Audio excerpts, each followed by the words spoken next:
व्योम apartment में ministry का पदार्पण हुआ है। तो सबसे पहले व्योम की महिमा जिनेश मुनीश्री जी के चरणों में वंदन। सभी भाइयों बहनों को मेरा प्रणाम। ओम हरम।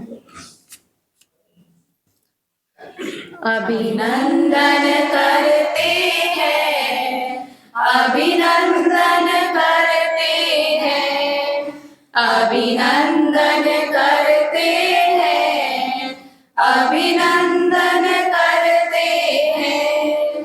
भाव भरा गीत तुम्हें अर्पण करते हैं, श्री चरणों में सौ अभिनंदन करते हैं, अभिनंदन करते हैं, अभिनंदन करते हैं।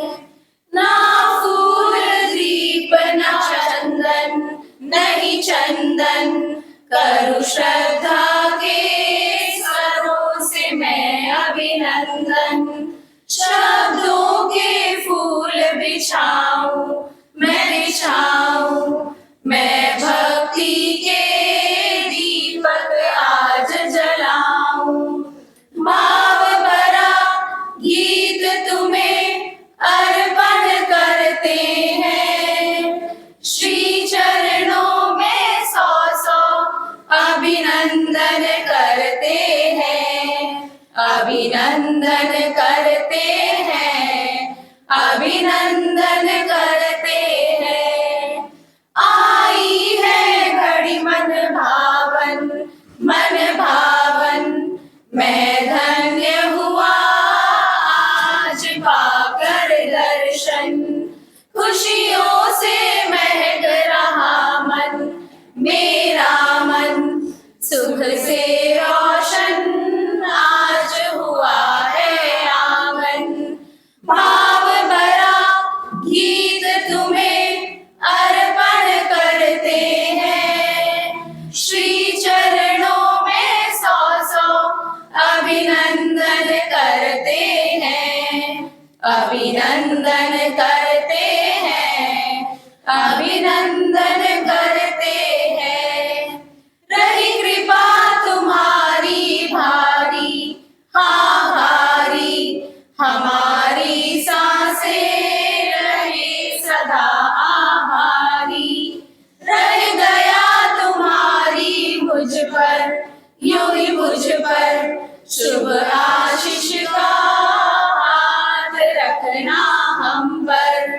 भाव भरा गीत तुम्हें अर्पण करते हैं, श्री चरणों में सौ अभिनंदन करते हैं, अभिनंदन करते हैं, अभिनंदन करते हैं, अभिनंदन करते हैं, अभिनंदन कर। वंदन अनंत आस्था के केंद्र परम पूज्य आचार्य श्री महाश्रमण जी के 40 वंदन। अत्र विराजित मुनिश्री जिनेश कुमार जी, मुनिश्री परमानंद जी, मुनिश्री कुणाल कुमार जी को सभक्ति वंदन मध्यान्ह वंदना। यहाँ उपस्थित सभी श्रावक समाज से सादर जय जिनेन्द्र। आज हम उस पावन सानिध्य में उपस्थित हुए हैं जहाँ ज्ञान का प्रकाश, त्याग की महिमा और तपस्या की ऊर्जा एक साथ प्रवाहित हो रही है। मुनिश्री में बेहाला तेरापन सभा एवं पूरे बेहाला तेरापन समाज की बेहाला समाज की तरफ से आपके प्रति असीम कृतज्ञता एवं अभिनंदन व्यक्त करता हूँ। आज हमारे इस बेहाला सभा क्षेत्र में आपके पावन चरणों का स्पर्श एवं पुनरागमन हुआ है, यह हमारे लिए अत्यंत सौभाग्य की बात है। आपके आगमन से हमारे यहाँ का वातावरण और पवित्र और मंगलमय हो गया है।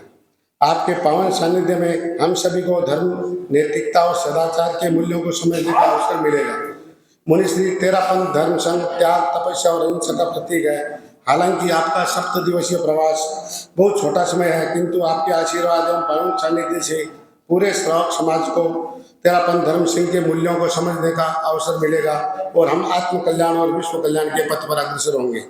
इसी भावना के साथ एक बार पुनः आप मुनिजनों को कृतज्ञता ज्ञापित करते हुए अभिनंदन करता हूँ। आपके सानंद प्रवास की मंगल कामना। मध्यम वंदनामि ओम हरि। नयन बोलते जिन गुरुवर के मौन मुखर हो जाता है, सर पर गुरुवर का हाथ मिले तो भाग्य स्वयं खिल जाता है, भाग्य स्वयं खिल जाता है।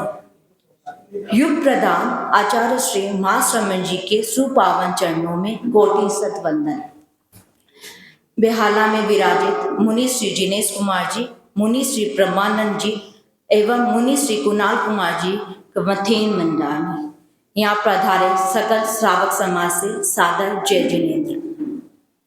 आज हम बेहाला वासियों के लिए अत्यंत हर्ष का विषय है कि मुनि श्री ने महती कृपा कराकर आज 7 दिवसीय प्रवास हेतु बेहाला में सुमंगल आगमन किया है।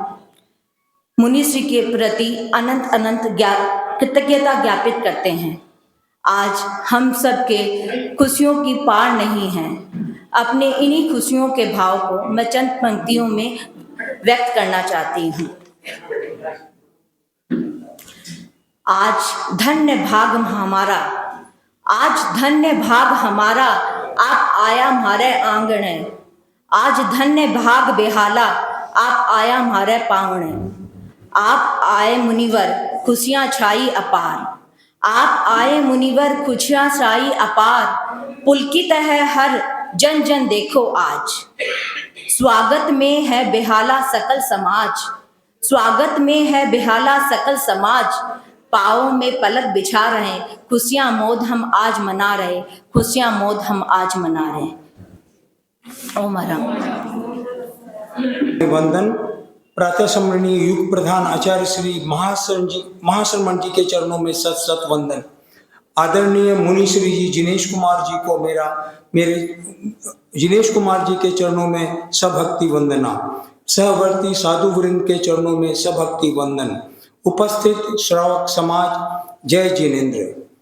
मुनि श्री जी, आपका व्योम के परिसर में हम सभी व्योम निवासी हार्दिक अभिनंदन करते हैं एवं आपके मंगल स्वास्थ्य की कामना करते हैं। संसार के सभी ऐश्वर्यों से ज्यादा साधु संतों का सानिध्य हमें आनंदित करता है। आज का दिवस हमारे लिए धन्य हो गया है। आप श्री का पावन सानिध्य हमें प्राप्त हुआ है। कहा जाता है कि संतों का समागम बड़ा ही दुर्लभ है, परंतु हमें यह आज प्रसाद स्वरूप मिला है। आप सभी दर्शन सेवा उपासना का अधिक से अधिक लाभ लेवें। आप श्री के गुणों को शब्दों में पिरोना मेरे बस की बात नहीं है। आज शुभ काल, शुभ बेला, शुभ समय, शुभ मुहूर्त, सर्वत्र शुभ ही शुभ है, मंगल ही मंगल है। आप श्री का स्नेह और वात्सल्य समय समय पर व्योम जैन परिवार को मिलता रहा है, यह हमारा परम सौभाग्य है। प्रातःकालीन प्रवचन 28 और 1 हॉल नंबर 3 में व 2 तारीख का प्रवचन 2x2 के ग्राउंड फ्लोर में है। मध्यकालीन कार्यक्रम 2:30 बजे से 3:30 दोपहर में उपासना व प्रतिष्ठान शिविर 2x1 1A फ्लैट में होगा। रात्रकालीन कार्यक्रम प्रतिदिन हॉल नंबर 3 में होगा। आप सभी से निवेदन है कि समय समय पर दर्शन सेवा का लाभ लेकर मुनि परवर के स्त्री दृश्य का प्रवास को सफल बनाएं। पल पल मानवता के उदार हेतु पग पग गतिमान मुनि श्री जी को मेरा करवर्द वंदन। ओम अरहम। धर्म संघ के एकादशम अधिशास्ता आचार्य श्री महाश्रमण जी के चरणों में कोटि सह नमन। वात्सल्य प्रदाता साध्वी प्रमुखा श्री जी के चरणों में नमन। वंदन हमारा वैराग्य के उन्नायक मुनि श्री जिनेश कुमार जी व सहवर्ती संतों को। मुनि श्री, आपके सुख साता होगी। उपस्थित श्रावक समाज से मेरा सादर जय जिनेन्द्र। मुनि श्री, जीवन में प्रसन्नता व सुख के और खुशी के कुछ ऐसे अवसर आते हैं जो अनहद, अनुपमेय, अत्यंत आह्लादित कराने वाले होते हैं।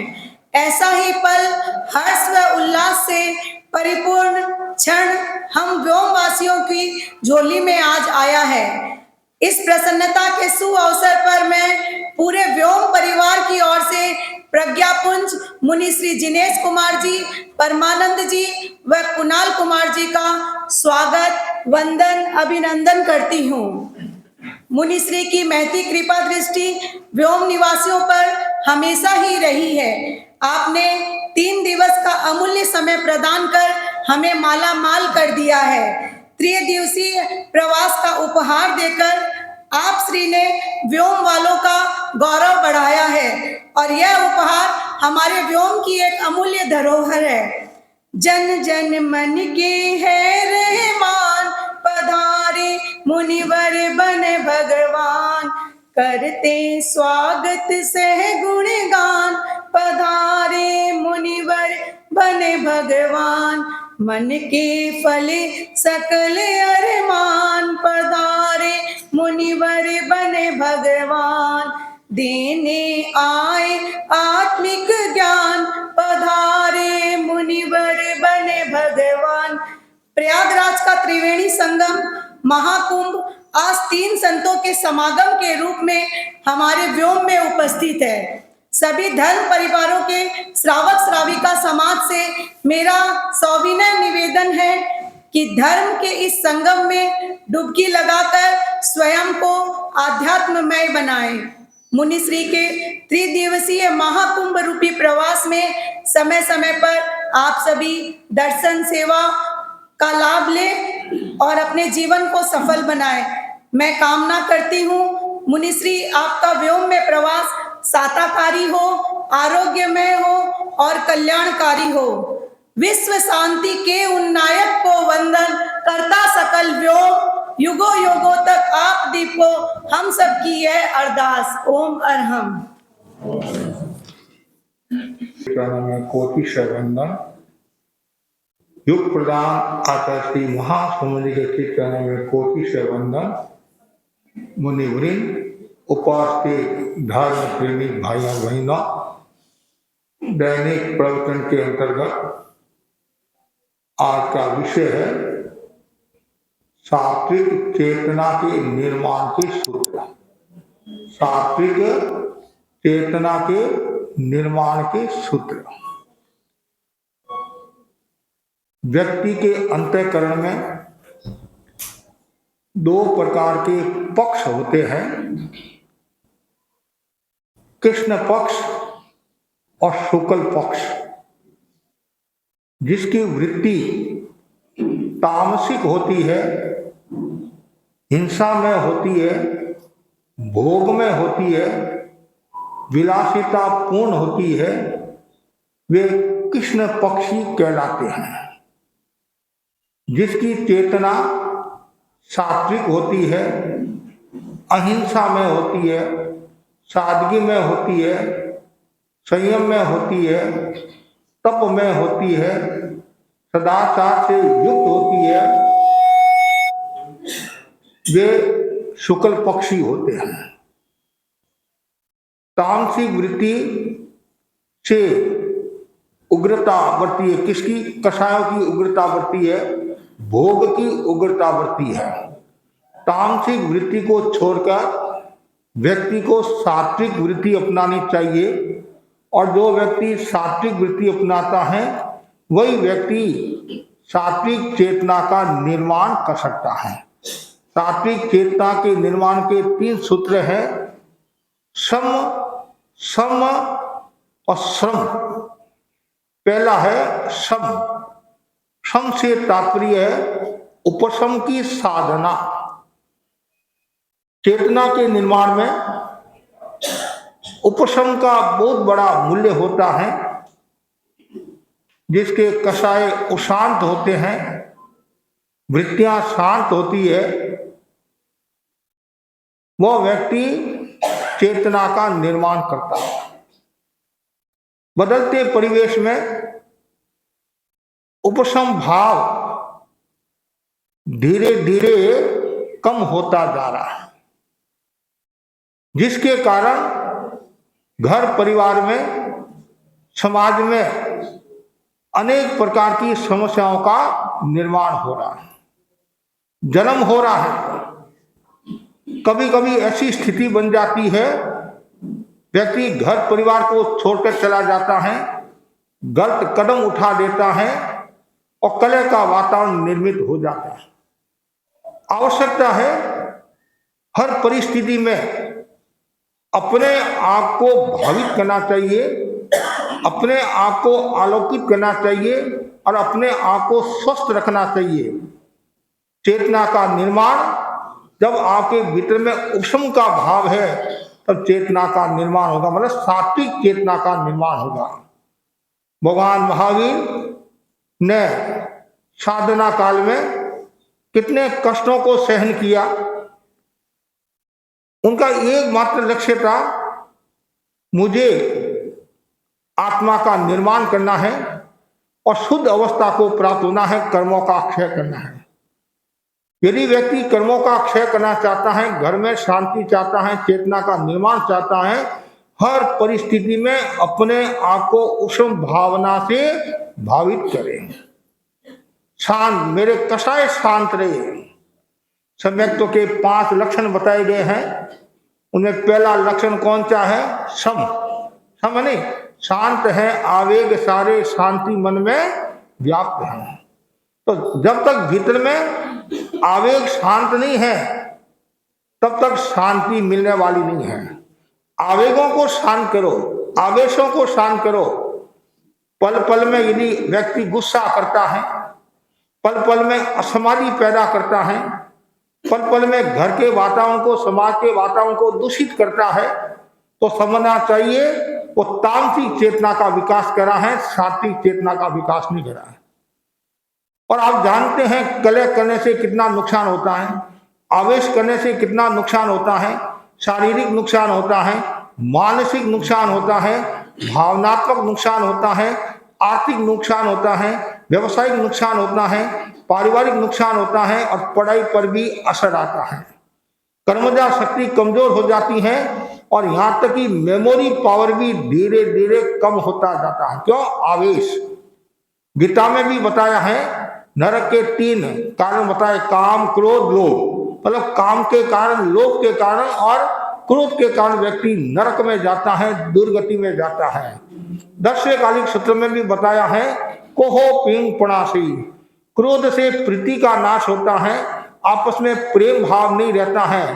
तो यदि आप प्रेम भाव से रहना चाहते हैं, सात्विक विचारों का विकास करना चाहते हैं, तो हर पल हर क्षण उपशम भाव की साधना करें। और जितना उपशम भाव होगा उतना ही व्यक्ति का मूल्य बढ़ेगा, आभा मंडल पवित्र होगा, आभा मंडल निर्मल होगा और घर का वातावरण स्वस्थ रहेगा, स्वच्छ रहेगा और यहाँ तक कि देवता भी आपकी सेवा में रहेंगे। कारण जो शांत है, वो शांत है, एकदम शांत चित्त वृत्ति वाला है, तो वहाँ लक्ष्मी का भी निवास होता है, सरस्वती का भी निवास होता है, दुर्गा का भी निवास होता है। इसलिए कहा गया है, बी पीसफुल। मुझे मन को शांत रखना है, कैसी भी परिस्थिति आ जाए, मन को शांत बनाए हम, मन को शांत बनाए हम। सांस सांस में परमात्मा का, सांस सांस में परमात्मा का ध्यान लगाए हम, मन को शांत बनाए हम, मन को शांत बनाए। मन को शांत रखना कहना तो सरल है, करना कठिन है। थोड़ा सा भी मन के प्रतिकूल काम होता है, तत्काल यमराज आ जाता है, तत्काल देवता आ जाते हैं और भीतर से देवता बोलता है, कौन हूं तुम्हारे को पता है? मैं सास हूं, मैं ससुर हूं, मैं पति हूं, मैं ये हूं, मैं ये हूं। अरे है, सब जानते हैं, तो सास है, ससुर है, पति है, सब जानते हैं। लेकिन जब वो व्यक्ति को आवेश आता है उस समय कोई भान नहीं रहता। आवेश कितना सुंदर कहा है, आवेश का मतलब उस देश में नहीं रहना, उस अवस्था में नहीं रहना। जब व्यक्ति को गुस्सा आता नहीं तो आपका भाव मंडल, आभा मंडल कैसा हो जाता है, भाव भंगिमा बदल जाती है, हाथ पैर धूलने लग जाते हैं और कभी कभी तो इतना गुस्सा आता है, सामने जो भी खड़ा है उसके चांटा मार देते हैं, नहीं तो भीत से बछड़ा भी ले लेते हैं। ये गुस्सा बड़ा खतरनाक है, ये आवेग बड़ा खतरनाक है। एक बार सासू और बहू के बीच में झगड़ा हो गया, इधर की बात नहीं है और दूसरी जगह की बात है। सास और बहू के बीच में झगड़ा हो गया, इतना तेज झगड़ा हुआ, इतना तेज झगड़ा हुआ, परिणाम ये आया सास घर छोड़कर चली गई।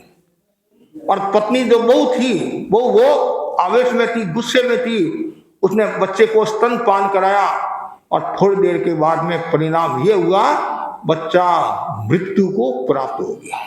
बच्चा मृत्यु को प्राप्त हो गया। घर में हाहाकार मच गया, क्या बात है?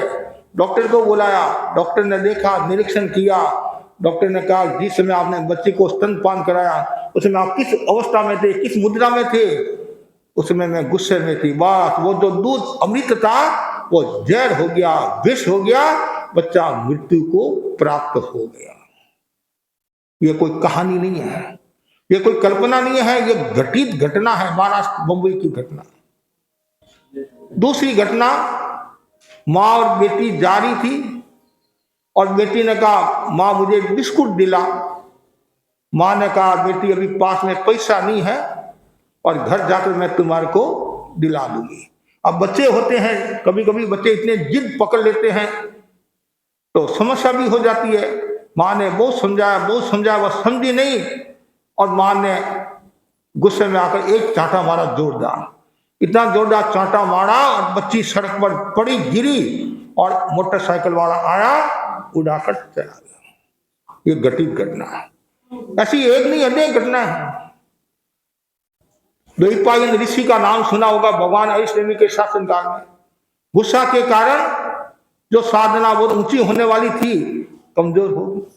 विश्व भूति का उदाहरण ले लो आप, भगवान महावीर के पूर्व भाव की हम चर्चा करते हैं, सुनाते हैं। जो साधना सुमेरु होने वाली थी वो गुब्बारा बनकर रहेगी, इसलिए कभी भी गुस्सा नहीं करना। इसलिए उपशम की साधना करना। चेहरा बहुत सुंदर है और नाक नहीं है तो चेहरे का क्या मूल्य है?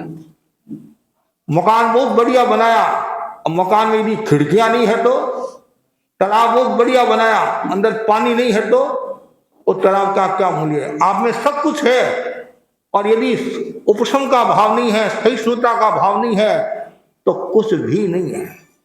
लड़की की सगाई करने के लिए आए और पूछा कितने गुण हैं? एक गुण होते हैं, एक गण होते हैं। गण भी मिलाते नहीं, 21, 18, 25 लड़के लड़की का गण मिलाते हैं, एक गुण। तो किसी ने कहा बाई में 98 गुण है। कितने? 98 गुण है, 100 गुणों में 98 है। तो लड़का वाला बहुत खुश हुआ, बहुत अच्छी बात है, 98 है। लड़का वाले में भी एक कोई होशियार आदमी था, वो बोला 2 गुण कौन से नहीं है वो बताओ, 2 गुण कौन से नहीं है वो बताओ, 2 गुण कौन से नहीं है वो बताओ। तब कहा खुद की उपस्थिति नहीं है और दूसरों का कहना मानती नहीं है। खुद की उपस्थिति नहीं है और दूसरों का कहना मानती नहीं है। 0, 0 रवाना।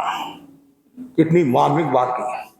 खुद की उपस्थिति नहीं है और दूसरों का कहना मानती नहीं है। कहते तो गुस्सा करती है, गुस्सा करती है, क्या काम आएगा? तो बहुत जरूरी है खुद का भी दिमाग चले और दूसरों का भी कहना मानना चाहिए। दूसरों का कहना मानोगे तो विनम्रता बढ़ेगी, आवेश शांत होगा, क्रोध शांत होगा, घर का वातावरण निर्मल और पवित्र होगा।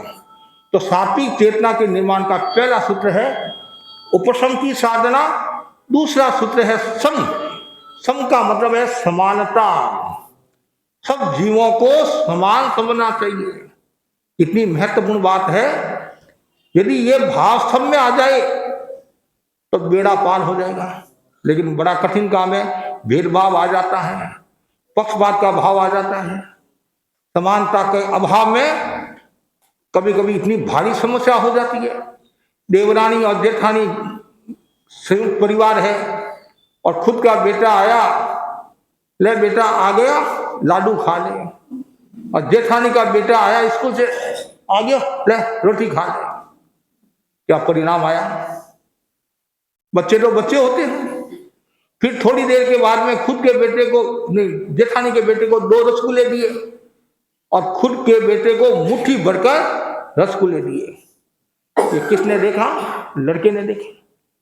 और लड़के के मन में आया कि मैं जिनको इतना सम्मान देता हूं, मां से ज्यादा ध्यान रखता हूं, और मेरे को 2 रसगुल्ले और अपने बेटे को मुट्ठी भर रसगुल्ले दिए। अब मुट्ठी में कितने आते? 3 आते होंगे, 4 आते होंगे। बच्चे ने मां से कहा, और शाम को पतिदेव भोजन करने के लिए घर आए, और दूसरे दिन परिणाम यह आया 2 चूल्हे हो गए। क्यों? समानता का अभाव। उस समय यदि थोड़ा सा ध्यान रखते तो समस्या नहीं आती। और जो बंटवारा होता है, माँ बाप के तो दोनों बेटे समान है, ये भी मैं जानता हूं, जो कमाता है उसका ज्यादा मूल्य होता है। ये बात भी सही है, ये बात भी सही है। जो आज्ञाकारी होता है, विनीत होता है, समझदार होता है, उसका मूल्य ज्यादा होता है। फिर भी माँ माँ होती है, बाप बाप होता है।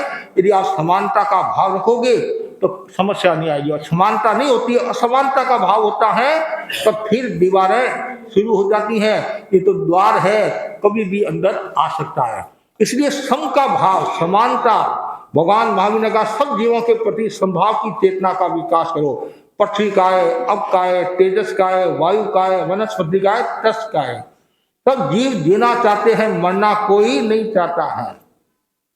आप हरियाली के ऊपर घूमते हैं, और यह अनावश्यक हिंसा है। एक तो आपको घूमना पड़े कोई कारण से, कोई रास्ता नहीं है, और एक रास्ता भी है, और जानबूझकर आप हरियाली के ऊपर जा रहे हैं, और आनंद आ रहा, मजा आ रहा है। महाराज मजा नहीं आ रहा है, आपको सजा मिल रही है, कर्मों का बंधन हो रहा है। अनावश्यक हिंसा से बचना चाहिए। पानी फिजूल खर्ची, पानी का कितना दुरुपयोग होता है, कितना अपव्यय होता है, और कितने कर्मों का बंधन होता है। सब जीव जीना चाहते हैं, मरना कोई नहीं चाहता। चाहे पक्षी काय के जीव हो, चाहे अपकाय के जीव हो, चाहे हवा हो, चाहे अग्नि हो, चाहे हरियाली हो। हमारा क्या अधिकार है हम दूसरे के जीवों को मारे? क्यों उनको तकलीफ दे, क्यों पीड़ा दे? महात्मा गांधी ने कितनी सुंदर बात की थी, वृक्ष से 4 पत्ती भी यदि तोड़ना है, वृक्ष से 4 पत्ती तोड़ना को आवश्यकता है, तो माफी मांगकर तोड़ना चाहिए। जैन आप हो कि जैन वो थे। कितनी गहरी बात बताइए। इसलिए हमेशा मन में समानता का भाव। और देश में भी देख लो, असमानता के कारण कितनी समस्या आ रही है। और गरीबी और अमीरी की बात ले लो आप, गरीब नीचे जा रहा है, अमीर ऊंचे जा रहा है, और वो असमानता की खाई, और जिसके कारण अपराध बढ़ रहे हैं, समस्याएं आ रही है, एक दूसरे पर वार हो रहे हैं, एक दूसरा के मन में प्रतिशोध का भाव है। जहाँ असमानता होगी वहाँ प्रतिशोध का भी भाव होगा, वहाँ लड़ाई झगड़ा भी बढ़ेगा, और ईर्ष्या का भाव भी पैदा होगा। इसलिए हमेशा मन में समानता का भाव रहे, सम। और तीसरा जो सूत्र बताया, बहुत महत्वपूर्ण सूत्र है, वह है श्रम। सात्विक चेतना का निर्माण करना है। श्रम, श्रम का मतलब पुरुषार्थ करना, मेहनत करना। लेकिन आजकल धीरे धीरे इसमें भी कमी आ रही है। एक फलांग जाना है तो भी साइकिल चाहिए छोटे बच्चों को, स्कूटर चाहिए, कार चाहिए। तीसरी मंजिल से दूसरी मंजिल में आना है, 10 मिनट तक आप लिफ्ट के लिए खड़े रह जाओगे? नहीं, अरे 10 मिनट में तो आप नीचे आ जाते हो, कसरत की कसरत हो जाती है, और अनावश्यक हिंसा से भी बच सकते हैं। नहीं, इतना मन में वो विलासिता का भाव, आराम का भाव। जवाहरलाल नेहरू ने कहा ना, आराम हराम है। कितना सुंदर कहा है, आराम हराम है। और जो व्यक्ति आराम में डूबा हुआ रहता है, विलासिता में डूबा रहता है, तो फालतू विचार आते हैं। राजस्थानी कहावत है, नवरो नाते जाए, नवरो नाते जाए, खाली दिमाग शैतान का घर। जो व्यक्ति श्रम में डूबा हुआ रहता है, मेहनत करता रहता है, तो उसका मन वचन काया भी स्वस्थ रहता है। जैसे आता नहीं, राम पूछे सुग्रीव सु, लंका कितनी दूर, अड़सिया अलगी गणी उद्यम्या हजूर। लंका कितनी दूर है? आलसी आदमी के लिए तो दूर है, और जो पुरुषार्थी आदमी है, मेहनत करने वाले हैं, उनके लिए कोई दूर नहीं है। व्योम दूर है, जो चलने वाले हैं उनके लिए व्योम बेहाला कोई दूर नहीं है। तो नहीं चलने वाले हैं उनके लिए व्योम बेहाला दूर है। हम वहां से रवाना हुए आगे कि भाई दूर है, खाली दूर दूर करते तो और दूर हो जाता, और वहां से रवाना हुए तो व्योम नजदीक आता गया, नजदीक आता गया, नजदीक आता गया, और आगे हम यहाँ आगे आपने स्वागत भी कर लिया, और हम आपको व्याख्यान भी सुना रहे हैं। तो बहुत जरूरी है श्रम, पुरुषार्थ। हमारे बड़े संत मोहनलाल जी स्वामी फरमाते थे, जिंदगी को जीने लायक रहने दो, जिंदगी को जीने लायक रहने दो और प्यास को पीने लायक रहने दो। तो मत बन जाओ एयर कंडीशनर, खून को पसीने लायक रहने दो। जो जितना ज्यादा कठोर श्रम करेगा उसकी शैया उतनी ही कोमल होगी, और जो विलासिता का जीवन जिएगा, आराम का जीवन जिएगा, वो उतना ही मन से वचन से रुग्ण हो जाएगा, रोगी हो जाएगा। आप यदि किसी के भरोसे रहते हैं, आजकल तो काम वाली के भरोसे ज्यादा हो गए। जितनी सासू का सम्मान नहीं है, उनसे ज्यादा तो सम्मान किसका है? काम वाली का है। वो कोई पुण्य करके आई है, काम वाली का। और 1 घंटा यदि देरी से भी आ जाए, नहीं 1 घंटा देरी से, तो भी आप उसको डांटते नहीं है, भाई तुम देरी से आई है, कोई बात नहीं, पहले तुम चाय पी ले, फिर थोड़ा सा काम कर ले। अब बोलो आप। और सासू जी के पड़ोसी है कि बीतनी 9 बज गए, पड़ोसी आ गई है कि शांति रखो।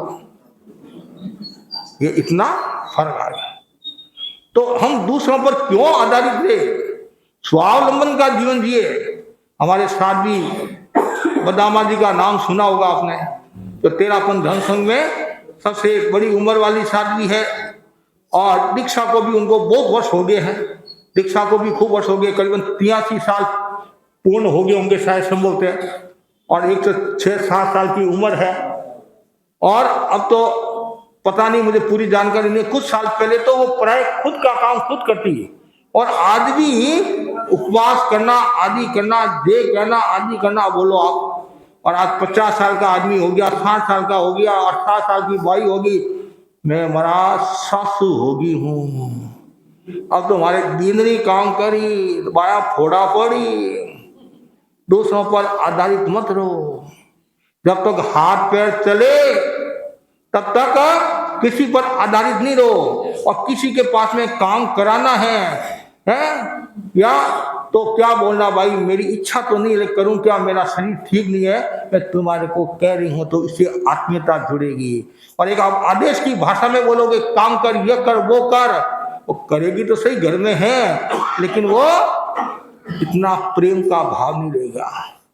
काम वालों लागे हैं, काम वाली नहीं है, काम वालों लागे। 80 वर्ष का आदमी है, 90 वर्ष का आदमी है, वो भी काम करता है, तो भी लोग कहते हैं हाँ भाई काम करता है, काम करता है। और वो भी यदि बैठ जाता है तो कभी कभी दूसरा भाव भी आ जाता है। तो हम दूसरों पर क्यों आधारित है? सेवक हमारे 4 है, 2 हाथ 2 पाँव, दिन रात सेवा करे, धूप गिने न छाव। हमारे सेवक कितने? 4 सेवक है, 2 हाथ और 2 पाँव। हम दूसरों पर क्यों आधारित रहे? छोटे बच्चों को भी कहना चाहूंगा, बड़ों को भी कहना चाहूंगा कि खुद का काम जब तक बने तब तक दूसरों पर नहीं छोड़ना चाहिए। आप यदि श्रम करोगे तो देवता भी आपका सेव करेगा। कितना सुंदर कहा है, न नित्य शांत से देवा सका। जो श्रम नहीं करता है तो देवता भी उनका सहयोग नहीं करते। और हमारे बड़े संत फरमाते थे कि जो आलसी है उसका कभी काम नहीं करना चाहिए, और ज्यादा आलसी हो जाएगा, सिर दर्द वाला हो जाएगा। हम क्यों ऐसा काम करें? विलासिता का क्यों जीवन जिए? जिंदगी जीना है तो स्वस्थ जिंदगी जिए, श्रम की जिंदगी जिए। आचार्य भिक्षु का उदाहरण आपके सामने है। आचार्य भिक्षु से कहा गया आप वृद्ध हो गए हो, बैठे बैठे प्रतिक्रमण किया करो। तो भिक्षु स्वामी ने क्या कहा कि मैं खड़ा खड़ा प्रतिक्रमण करूंगा तो मेरी पीढ़ी बैठी बैठी करेगी, और मैं बैठा बैठा प्रतिक्रमण करूंगा तो मेरी पीढ़ी सोती सोती करेगी। कितनी मार्मिक बात कह दी है। दादा यदि समाई करेगा तो बेटा नौका मंत्री की माला फेरेगा, और बेटा नौका मंत्री की माला फेरेगा तो पोता 5 नौका मंत्र गिनेगा, अपने इष्ट को याद करेगा। और दादा जी 5 नौका मंत्र गिनते हैं तो बेटे और पोते का क्या हाल होगा। इसलिए हमेशा धर्म आराधना में कभी भी विलासिता का भाव नहीं आए, कोई भी प्रवृत्ति में विलासिता का भाव नहीं आए। हमेशा व्यक्ति श्रम करता रहे। श्रम जितना ज्यादा श्रम करेगा तो अच्छी नींद भी आएगी। आप कहते हैं मेरा नींद नहीं आती, कहते नींद नहीं आती है। और जब बिहार का समय होता है, आप बिहार में आते हैं, 5-7 किलोमीटर चलते हैं, और दूसरे दिन कहते हैं हम कि भैया रात को व्याख्यान में आया नहीं, क्या करूं, इतना थक गया, सोते ही नींद आ गई, सोते ही नींद आ गई। ये नींद का फॉर्मूला है, मतलब आप श्रम करोगे आराम की नींद आ जाएगी, न तो आपको दवाई लेनी पड़ेगी, और दवाई लेंगे तो साइड इफेक्ट और होगा, और उससे श्रम होगा, पुरुषार्थ होगा, तो घर का वातावरण भी अच्छा होगा। राजा को नींद नहीं आ रही थी। किसको? राजा को नींद नहीं आ रही थी। और राजा ने मंत्री से कहा, मंत्री 7 दिन के भीतर भीतर मुझे नींद दिलाना है, नहीं तो तू मंत्री पद से बर्खास्त। मंत्री के मन में नींद तो आपको लेना है, उसे मुझे क्या लेना देना। राजा तो राजा, राजा इज राजा, ऑर्डर दे दिया। और मंत्री भी कम नहीं था, वो भी होशियार था। 6 दिन निकल गए, लेकिन कोई नींद दिलाने वाला मिला नहीं। नींद तो खुद को आएगी। अब एक दिन बाकी रहा, मंत्री के भी टेंशन हो गया, खूब घूम रहा, घूमते घूमते घूमते जंगल में आया। एक शिला थी, और शिला के ऊपर एक मजदूर सोया हुआ था, एक ग्वाला, बकरियों का आदि को चराने ग्वाला सोया हुआ था। उसने सोचा ये नींद दिला सकता है, ये मजे की नींद ले रहा, सन्नाटा ले रहा। तत्काल मंत्री उनको उठाया, हिलाया, उठाया, उठ। जैसे ही एक बार तो सब पका गया, कौन है? और फिर मंत्री सामने, बेचारा डर गया। अरे मंत्री साहब, मैंने तो कुछ नहीं किया, मैंने तो कोई गलती नहीं किया, मेरे को क्यों परेशान कर रहे हो? परेशान क्या? तू अकेला अकेला नींद ले रहा, मेरे राजा जी को नींद नहीं दिला रहा तू। उन्होंने सोचा रहे ये क्या है, राजा की नींद राजा के पास में, नहीं नहीं तुम्हारे को नींद दिलाना। तो वो भी था तो ग्वाला, लेकिन समय की बात है, समय पर उपजी। वो बोला हाँ मैं राजा को नींद दिला सकता हूं, शर्त एक है, एक दिन का राजा मैं बनूंगा। क्या कहा? एक दिन का राजा, जैसा मैं कहूंगा वैसा राजा को करना पड़ेगा। मंजूर है तो मेरे से बात करो, नहीं तो रवाना। मंत्री भागता भागता गया, और मंत्री को विश्वास था, और राजा से कहा राजन ऐसी ऐसी बात है, वो गारंटी के साथ में कह रहा है मैं आपको नींद दिला दूंगा, लेकिन एक दिन का राजा वो बनेगा। वो बोले एक दिन का क्या, 10 दिन का राजा बन जा, तो मेरे को नींद दिला दे। ठीक है, एकदम हस्ताक्षर करा दिए, नहीं तो कल और मुश्किल हो जाए। उसने भी काम पक्का किया। हाँ, जैसे ही सूर्योदय हुआ, और जो ग्वाला था वो बोला मैं राजा हूं, अब मैं जैसा कहूंगा वैसा तुम्हारे को करना पड़ेगा। एक सम्मान रखा, राजा तो राजा का सम्मान रखा, और उधर मंत्री को इशारा कर दिया भाई तुम संभाल देना, मैं तो कुछ जानता नहीं हूं। और वो मंत्री संभालता है, और ये राजा को लेकर जंगल में आता है। उसके खेत का क्या था, खेत, और खेत का तो राजा को कहा जितने भी खेत में कंकर है उन सबको चुनना, चुगना मतलब चुनना है, मतलब इकट्ठा करना, इकट्ठा करना है, इकट्ठा करना है। अब राजा ने कब पत्थर उठाए, कंकर उठाए, लेकिन राजा भी पक्का था, करिष्यामि व मरिष्यामि, या करूंगा या मरूंगा। 3 घंटे तक उन्होंने पत्थर को इकट्ठे किए, ढेर लगा दिया है। अब बेचारा की वहां कमर ऊपर नीचे दर्द और शुरू हो गया, लेकिन करिष्यामि व मरिष्यामि कर दिया। हाँ, सब कर दिया, ठीक है। थोड़ी भूख लगी, अब थोड़ी भूख लगी है, तो बाजरे की रोटी और कांदा प्याज पकड़ा दिया, खा लिया। अब थोड़ा मौसम ठीक हो गया, और कहा जितने पौधे हैं उन सबको एक एक बाल्टी पानी, ये बावड़ी कुआं है, इनमें से पानी निकालो और पौधों को पानी दो। 108 पौधे थे, कितने, और 108 बाल्टी, और वो भी ऐसे निकालना। आज तो हमारी बहनों को एक दिन यदि वो पानी आना बंद हो जाता नहीं, और ऊपर वो मशीन कोई कारण से खराब होगी, एक बाल्टी भी ऊपर चढ़ाना है, तो भी क्या बोलती है पतिदेव आप ऐसे ही बैठे हो, एक बाल्टी पानी ऊपर लेकर आ जाओ। अब 108 वो पक्का था, वो भी पक्का करिष्यामि मरिष्यामि। अब बार बार लगता है माँ माँ माँ याद आती है। ऐसे तो माँ याद आती नहीं आती है, जब दुख होता है तो माँ और भगवान याद आते हैं। नहीं, दुख में सुमिरन सब करे, सुख में करे न कोई, तो सुख में सुमिरन करे, दुख काहे का हो। तो समस्या आती है तो संत याद आते हैं, और समस्या नहीं है तो संतों को भी याद नहीं करते, भगवान को भी याद नहीं करते हैं। ठीक है महाराज, आपकी बहुत भावना, आप पधारे, दर्शन दिए है, आगे भी आप दर्शन देते रहना, हम आएंगे नहीं, आप दर्शन देते रहना।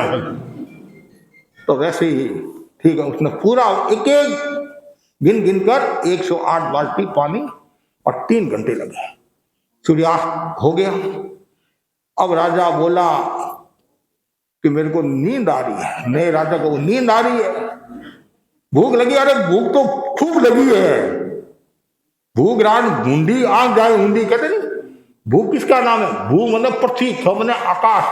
धरती और आकाश को एक कर दे, उसका नाम है भूख। अन्यों नाचे, अन्यों कूदे, अन्यों करे मखोल, आज मारो अन्यों घरे नहीं कौन करे मखोल, कहते ना। पहले पेट पूजा फिर काम दूजा।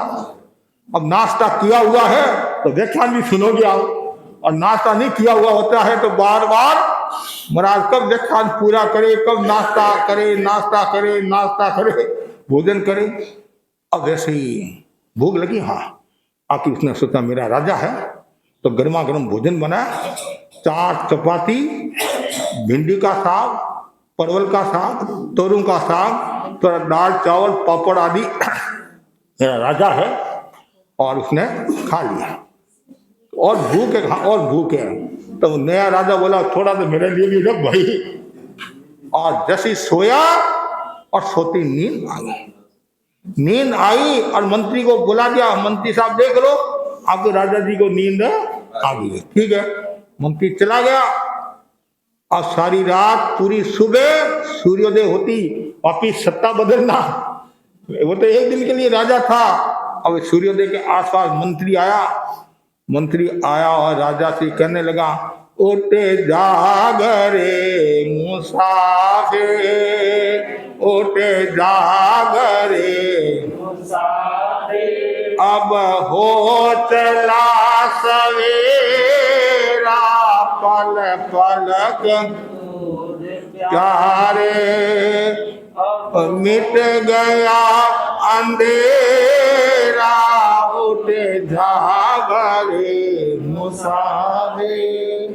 जैसे ही मंत्री ने कहा राजन हिलाया, उठो उठो सूर्योदय हो रहा। और सुबह तो मीठी मीठी नींद आती ना, बच्चे को आप उठाते नहीं, तो बच्चा क्या बोला, mummy please 10 minute, please 10 minute, please अभी मीठी नींद आ रही है और तुम मेरे को उठा रही है। और उस समय उसको भी मीठी नींद आ रही, हवा एकदम प्रकाश हवा, क्यों जंगल में सोया हुआ था। और मंत्री बोला राजन सूर्योदय हो गया, उठो। अरे सूर्योदय हो गया, मेरे को नींद आ गई। हाँ आ गई नहीं आपको नींद आ गई नहीं। तब जैसे सूर्योदय के साथ में नया राजा बोला राजन दीजिए आपका ये राज, मेरे को राज नहीं चाहिए। मैंने तो आपको ये फॉर्मूला बता दिया है, आपको यदि नींद लेना है तो श्रम करते रहना, मेहनत करते रहना, पुरुषार्थ करते रहना, केवल गद्दों को तोड़ना मत, पलंग को तोड़ना मत, और श्रम मेहनत करते रहना। ये कहानी है, और कहानी का सार यही है, जो व्यक्ति पुरुषार्थ करता है, मेहनत करता है, तो उसके जीवन में सुख ही सुख रहता है। इसलिए पुरुषार्थ को कल्पवृक्ष का है, पुरुषार्थ को क्या कहा है, कल्पवृक्ष का। जो व्यक्ति पुरुषार्थ करता है, हमारे पुराने श्रावक श्राविकाओं के बारे में सुनते नहीं, कितना लोग पुरुषार्थ करते थे, गांव में कपड़े की गठरी मतलब पोटली बोलते नहीं, और सिर पर रखकर 5-5 कोस 4-4 कोस जाते थे और शाम को वापिस आते थे। और आज यदि बच्चों को कह दे आधा किलोमीटर तुम्हारे को 1 किलो सामग्री पड़ोसी के घर में देकर आना है, मतलब पास में 2 घर है आधा किलोमीटर पर, तो नहीं। इसलिए शरीर में हानि हो रही है, शरीर का नुकसान हो रहा है। आज कह रहे कमजोरी।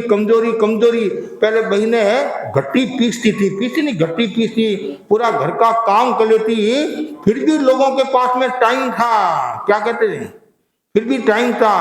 मतलब गाय का काम करती, गोबर का काम करती, दूध निकालना, बिलोना करना सब।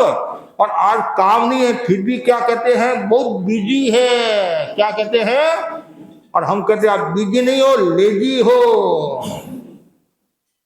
और आप कहते व्यस्त हो, हम कहते व्यस्त नहीं हो, आप अस्त व्यस्त हो, तब समस्या आ रही है। इसलिए बस इतना ही आपको मैं कहना चाहूंगा, यदि आप सात्विक चेतना के निर्माण का विकास चाहते हैं, ये जो 3 सूत्र की आपको आराधना करनी होगी, उपशम की साधना, और उपशम के विकास के लिए गुरुदेव महाप्रज्ञ जी ने प्रेक्षा ध्यान की साधना दी है, और ये प्रेक्षा कल्याण मठ चल रहा है। और आचार्य महासमुद्र भी फरमाते हैं कि दीर्घ श्वास का प्रयोग, गुरुदेव महाप्रज्ञ जी ने फरमाया, गुरुदेव तुलसी भी फरमाते थे, निरंतर दीर्घ श्वास का प्रयोग करने से, ज्योति केंद्र पर सफेद रंग का ध्यान करने से, सहिष्णुता की अनुप्रेक्षा करने से व्यक्ति उष्ण चेतना का विकास करता है।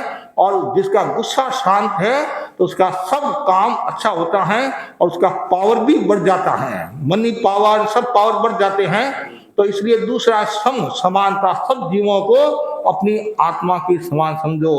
मतलब काके सासू को भी आप समान देते हैं, पड़ोसी को समान देते हैं, लेकिन पहले घर वालों को ध्यान नहीं। कभी क्या होता है, सासू करती काके सासू, अरे काके सासू तो कभी कभी आती है, सासू तो हर समय आपके पास रहती है, बहू हर समय आपके पास में रहती है, परिवार के लोग हर समय आपके पास रहते हैं। उन सब के साथ समानता और दूसरों जीवों के प्रति भी समानता का भाव। और तीसरा, हमेशा पुरुषार्थ, मेहनत करते रहो, श्रम करते रहो, तो जिंदगी आपकी सफल होगी, जिंदगी अच्छी होगी। तो आज हम गुरुदेव की कृपा से दक्षिण कलकत्ता तेरावन सभा भवन से बिहार कर हम व्योम बिहाला क्षेत्र में आगे है। 7 दिन का हमारा ये प्रवास है, करीब 7 दिन का, और 3 दिन हमने व्योम को दिया है। और व्योम को पहले हमने 2 दिन दिए थे, तो कोई कारण से संथारा के लिए गए तो वो 1 दिन ही रह गया, 1 दिन ही रह गया। फिर वापिस 2 दिन दिए और इस बार हमने आपको 3 दिन दे दिए हैं। 3 दिन दे दिए हैं और आप लोगों की भक्ति भावना है। और समय समय पर हमारे कमल जी, टोसी का नाम है, सुनील जी नाटन, और भी लोग समय समय पर बच्चावत आदि आते रहते हैं और बहनें आती रहती है। तो इनका आग्रह भी, तो हमारे ये जो कार्यकर्ता है जैन समाज के लोग, यहाँ जैन जैनत्र समाज के लोग, और पिछली बार भी हम आए थे तो अन्य समाज के लोगों ने भी अच्छा लाभ लिया था, तो बहुत खुशी की बात, प्रसन्नता की बात है। तो जहाँ एकता है वहाँ समानता का विकास होगा, और एकता नहीं है तो वहाँ समस्या भी आ जाती है। लेकिन अपनी मूल परंपराओं को सुरक्षित रखते हुए सबके साथ अच्छा व्यवहार रखे और प्रेम से रहे, स्वहार से रहे। मैं सबके प्रति खूब आध्यात्मिक मंगल कामना करता हूँ। खूब शासन की प्रभाव न करो, जिन शासन की प्रभाव न करो। तो ये हमारा 7 दिन का जो प्रवास है, इसमें ज़्यादा से ज़्यादा लोग भाग ले। बिहाला सभा, योग परिषद, महिला मंडल और भी जो है कार्यकर्ता, सब ज़्यादा से ज़्यादा भाग रहे, एक दूसरे को प्रेरणा देते रहे। इसी आशा के साथ ओम।